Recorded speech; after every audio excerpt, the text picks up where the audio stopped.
In this video, we're talking about the hot topic of if you should rent or if you should buy.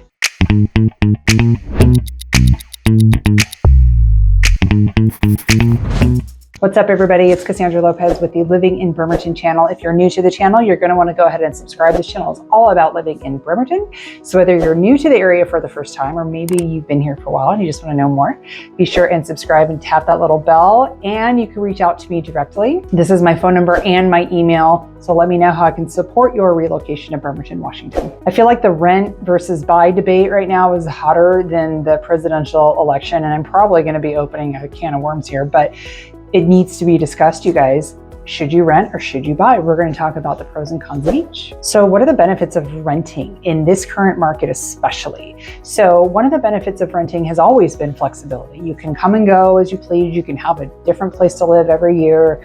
You can do typically you'll sign a 1-year lease, but then from there it's month to month. So you can kind of move on at your leisure. So there's lots of flexibility there in terms of where you're going to live and how long you're going to stay there. Getting into a rental may be less expensive than getting into a purchase in terms of upfront costs. So depending on where you live, your landlord may charge you first, last deposit, pet deposit, all of these different things. In my market, we can charge first and deposit. And so the minimum entry fees here are pretty low compared to a purchase, which may be a down payment, closing costs, like all these other things. Another benefit of renting is maintenance-free living. If you have a landlord who is on the ball and you submit a maintenance request, you should be able to have all that stuff taken care of for you.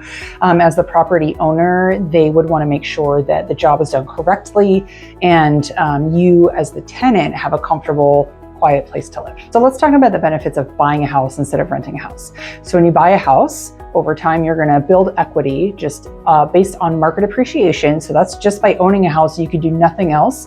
The value will always increase, but at the same time, you're paying down your mortgage. So as you're paying down your mortgage, the market appreciation is going up. So then the equity gap gets bigger and bigger and bigger, and that's just all your money. So essentially, your home is like a forced savings account or a forced investment account, kind of like maybe the S&P 500. Think of it like that, where the average return's like 9%. It's like that, only it's physical structure. When you buy a home, you have stability in your monthly payment because your principal and interest payment will never change if you chose a loan that's amortized over 30 years and it's a fixed rate. If it's an adjustable rate, totally different story. We're not going to talk about that right now. But because most people get a fixed rate, whether it's a 15 or 30-year mortgage, and some people are even talking about starting to do 40-year mortgages, which are a little more expensive in terms of interest rates, but your principal interest will never go up. This will stay the same over the 30 years. So in 29 years, when your payment is still $2,000 a month, the rent for that same property might be double that. So that is one aspect that's a very good benefit of homeownership. This is one of my favorite things about owning homes is that you can do whatever you want with it. You can paint it, you can move things, you can change things, you can do the landscaping, you can put on a new roof, you can build an ADU in the yard. There's a lot of things you can do with your home that you would not be able to do as a tenant. So those things are more or less facts, right? Like we're not going to really argue about the pros and cons of homeownership or renting in those terms, right? But the one sticking point that so many people have why they can't or won't get into homeownership are the current interest rates. And you can't blame them because interest rates are like, bonkers. But here's the problem is like, we feel like the 2% that was around a couple of years ago, you guys trust me, that's not normal. That was an outlier. That was an anomaly. So we see this 2% and we think about, oh, do you remember back when the way things used to be and they were so much better? Like we're not getting back to that 2%. So if you want to get into homeownership, just get in. But the problem is when you buy a house or even when you rent a house, you don't live in the price. So you're not living in the $500,000 that you just spent on that house. You're living in the payment. You're living in the monthly outgo that you have to write a check for every month. And that's the part that is part of your lifestyle, that payment. And so when that payment is really high, maybe renting looks more favorably because right now in this momentary blip in time, rents are more favorable than mortgage payments right now. Let's be clear, that's not going to be like that forever. It'll all stabilize and rents will continue to go up because that's what they've done for all of humanity. And interest rates will probably level off and they may even come down a little next year. That's what everyone's looking forward to. So, there is no time to buy. There is no bad time to buy real estate, but it's all a matter of if you want to manage that monthly payment or not. Let me give you a real world example. So I bought a rental unit last year. I bought a duplex, and the rate was not awesome because it was an investor rate, non-owner occupied, as rates were going up. And so if you're doing a non-owner occupied rate on a conventional mortgage,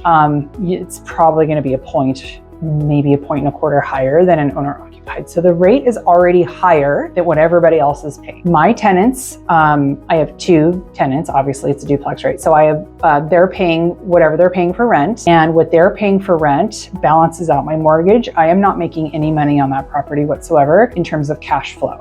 So why did I buy it if it's not going to cash flow? So here's the deal. I bought it at a high rate where it's not going to cash flow. Like, I'm not beating it. So that's good, right? I'm breaking even, but I know that rates are only going to improve in the long term. And so at some point I am looking forward to refinancing that property. And by the time I refinance that property, I will have paid down the mortgage a bit. The rates will be better. So I will have a more favorable payment, and also rents are going to go up. So that cash flow gap is going to widen even more. And that's the point. The long-term thinking is the point. You can't just expect to make money in the first year when you own an investment property. That's not sustainable. It could happen, which would be awesome. Happened with another rental property I bought, which maybe that's a unicorn.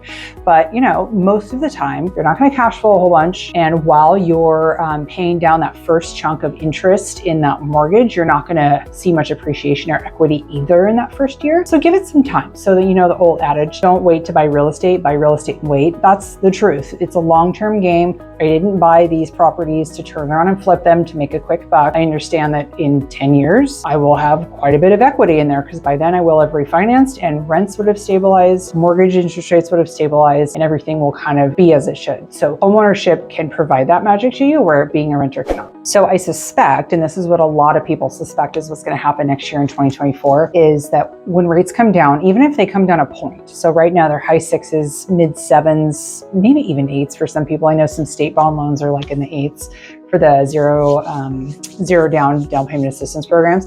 So rates come down. All the buyers who are on the sidelines waiting for rates to come down, because I can't tell you how frequently I hear that. Oh, I'm just going to get back in the market when rates come down. Okay, you and everybody else. So you know what's going to happen when there's a flood of demand. This is economics 101, you guys. This is not specific to real estate. Demand goes up, prices go up, inventory comes back down. As inventory comes back down, that demand pushes even higher, prices climb.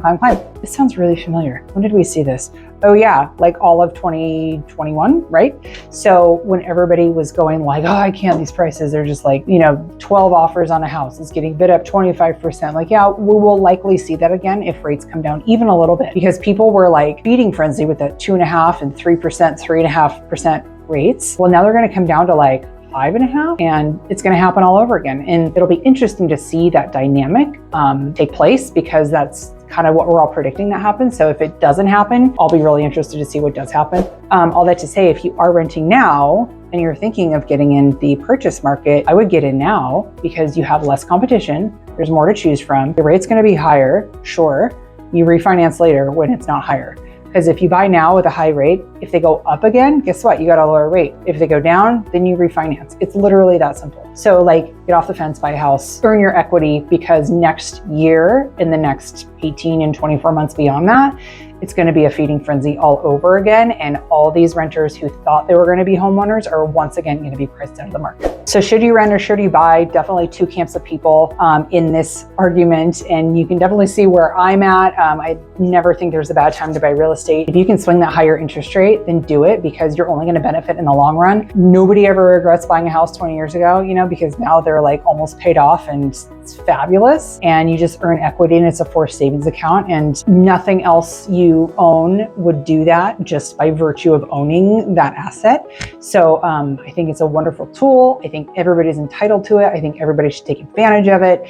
And if I can't help you now, I would love to help you then, whenever you are ready. So if there's anything I can do to support that for you, this is my cell phone and my email. Please feel free to reach out. Let me know how I can help. If you like that video, give me a thumbs up, tap that little bell so you're notified every time I drop a new one. Bye for now.